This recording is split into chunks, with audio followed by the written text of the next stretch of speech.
In the quiet town of Larnwick lived a young woman named Serena Vale.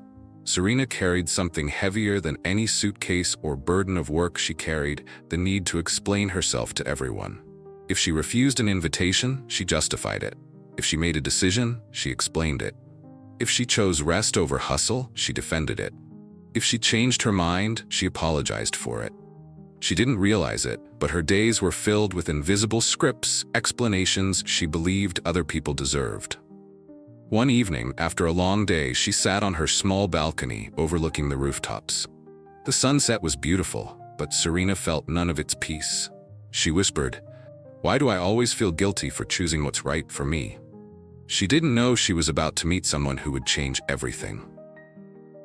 Every morning, Serena stopped by an old corner tea stall run by a quiet elderly man named Eamon Hartfield.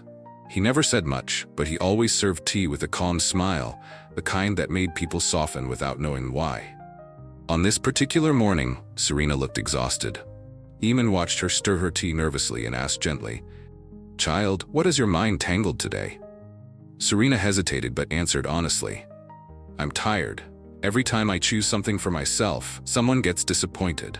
So I explain and explain and explain. It feels like I'm seeking permission to live." Eamon nodded slowly, as if he had heard the same confession from hundreds before. Then he leaned forward and said, "Tea is only bitter to the tongue that expects sweetness. Your choices are the same." Serena blinked, unsure what he meant. Eamon reached under his wooden counter and pulled out a small lantern. "I want to tell you a story," he said. He lit the lantern, the flame flickering softly in the early morning light. Once, a traveler carried a lantern while walking through a dark forest. Every person he met criticized it. One said the lantern was too dim, another said it was too bright, another said the color wasn't right, another insisted the traveler should walk in daylight instead. Serena listened closely. Trying to satisfy them all, the traveler shook the lantern, dimmed it, brightened it, changed directions, even put it out. Eamon paused. "And do you know what happened?" Serena shook her head. "He lost his way.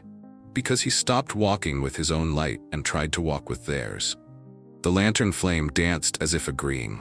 Eamon continued, "Your life is your lantern, child. If you keep adjusting it for everyone else, you will forget how to see your own path." Something inside Serena shifted quietly but powerfully. A few days later, Serena faced a situation that tested Eamon's lesson. Her company offered her a promotion, one that required moving to another city. She wanted to accept. Her heart screamed, yes, but everyone around her had an opinion. Her friend Mara frowned. "You can't leave now, we plan to start a project together." Her cousin Leo shook his head. "A stable life is more important than chasing ambitions." Her neighbor warned, "Moving alone is dangerous." Her boss added pressure, "You must decide quickly." Serena felt suffocated. Instead of excitement, she felt guilt, pressure, doubt. That night she sat on the edge of her bed, choking back tears. "If I take it, I feel guilty. If I don't take it, I feel empty. What am I supposed to do?" Then she remembered the lantern, and she remembered Eamon's words, "Your light, your path." The next morning she walked to the tea stall. Eamon looked at her as if he already knew. "Have you decided?" he asked. Serena took a deep breath. "Yes, I'm going to take the promotion, not because people approve, not because I want to prove anything, but because I finally realized I don't need to explain myself to anyone to live my own life." Eamon smiled a proud, quiet smile. "Good," he said. "Walk with your lantern. Those meant to walk with you will follow its light. The rest will simply drift into the dark, where they were never meant to stay." Serena felt something she had never felt before, the weight slipping off her shoulders, the gentle glow of self-ownership. When Serena told everyone about her decision, reactions came fast. Mara was upset, Leo was disappointed, her neighbor warned her again. Some colleagues even mocked her choice. But for the first time, Serena didn't explain. She didn't defend. She didn't apologize. She simply said, "I'm choosing what's right for me." And that one sentence changed her life. She moved to a new city. The job challenged her. The independence strengthened her. The solitude taught her peace. The new environment helped her grow in ways she never expected. Months later, standing on her balcony in her new apartment, looking at the glowing city lights, Serena realized, people don't need your explanations. You need your permission. The story of Serena Vale teaches one powerful truth. You don't owe explanations to people who don't walk your path, carry your burdens, or live your dreams. Your choices are valid, even if others don't understand them. Your dreams are worthy, even if others don't approve of them.